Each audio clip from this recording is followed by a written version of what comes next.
As my 15-year-old great-nephew would say, I'm feeling stoked at the moment. And the reason for this emotion is because we now, drum roll, feel like there should be trumpets playing now, we have access to satellite broadband.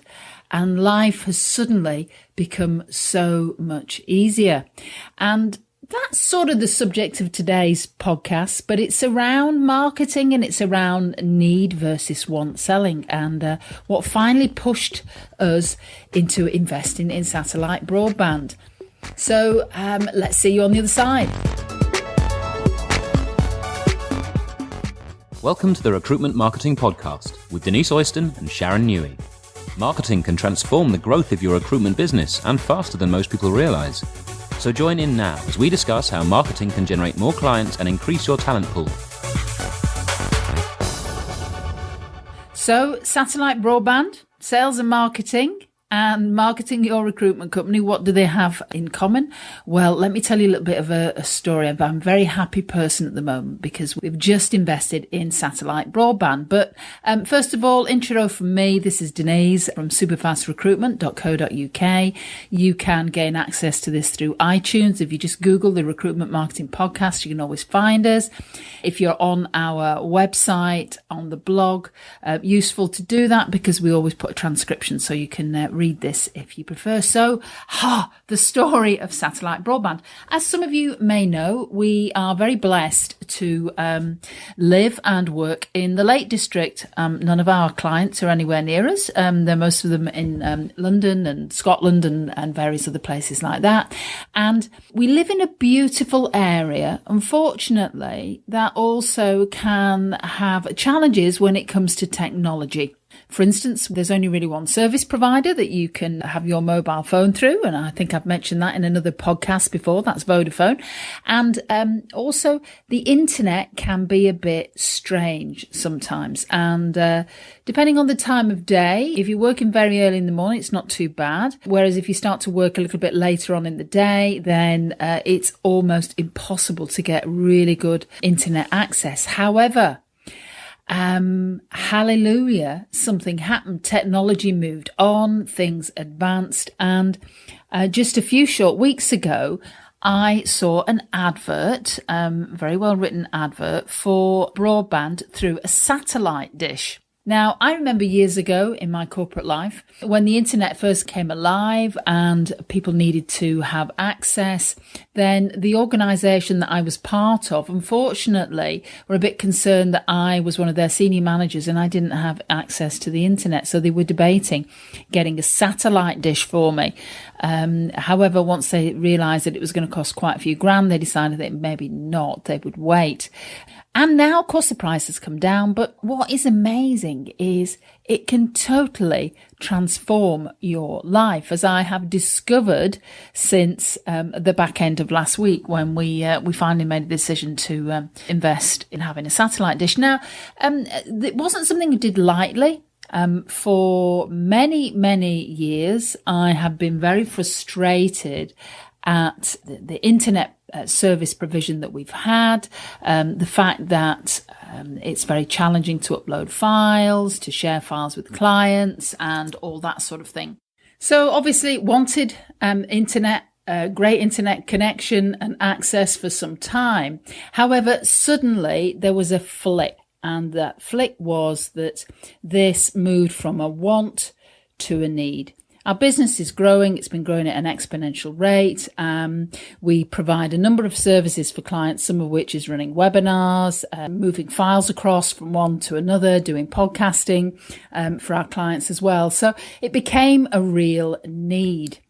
And that's what pushed us into making that decision. Now, what's the lesson here? Well, the lesson is that some people do seem to have the opinion that marketing is great. It's all about creating a demand for your product, which of course it is.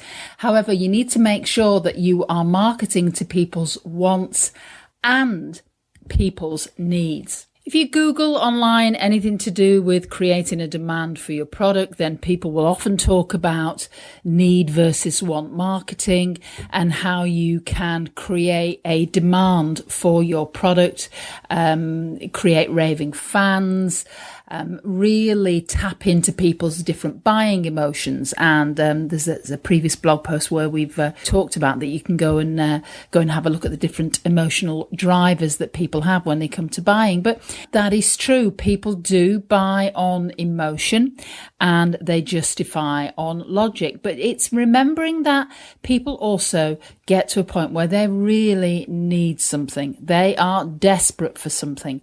And that type of individual also needs to be marketed to. And also, when you're marketing to that type of person, you need to make sure that you are listing out your offer, and you are also talking about what will happen if they do and what will happen if they don't actually take on board what you're suggesting. So obviously for yourselves as a recruitment consultants and recruitment business owners, what will happen if they decide that they've got a really, really crucial role to fill and they decide that they want to do that recruitment themselves? They haven't got probably a list of really, really placeable candidates at their fingertips. They do not have your expertise. And what could happen? Well, maybe they get either the wrong person in the role, which could be a disaster, or they get somebody that isn't qualified, or worse still, it takes too much time and they still don't fulfill that role. So sometimes it is about us helping clients appreciate why they need something and why they need the service. Now, interestingly, going back to my story about satellite broadband, when Phil, the guy that we bought this system from, had a conversation with him, there's a lot of sort of local committees being formed around here about bringing super fast broadband to rural areas, and a little meeting in one of the village halls recently that I went along to, and I got quite fired up. However, you don't always get the true story. And something that made me appreciate exactly where we're at was actually finding out the facts. And the facts are that even though we think it's coming to our neighbourhood soon, it's unlikely to be here in the next year. And someone just pointing out that fact to me was really important because it helped me to make that decision. Now, as we talked about for recruitment business owners, are you challenging your clients as well? So that when you are actually writing your website copy or getting it written for you, or, you're sending out your tweets on LinkedIn or your emails, are you actually really helping your clients to identify that this no longer is a nice to have, this is a necessary to have, that, if they're wanting to get the right candidate, then they need to be paying for your expertise as a search consultant. You're not just a commodity. You are a professional who can really make a huge difference to their organisation. So, short podcast today, but I just wanted to talk about that need versus want marketing. Important that you are tapping into people's emotional buying criteria, but also think about where people are on the buying cycle, and that if people are closer to that need, then that is something that you need to factor into how you communicate with people as well. So this is Denise with a very happy smiley face because she has now a satellite dish that is beaming in broadband at a very high speed. And we'll look forward to seeing you next time.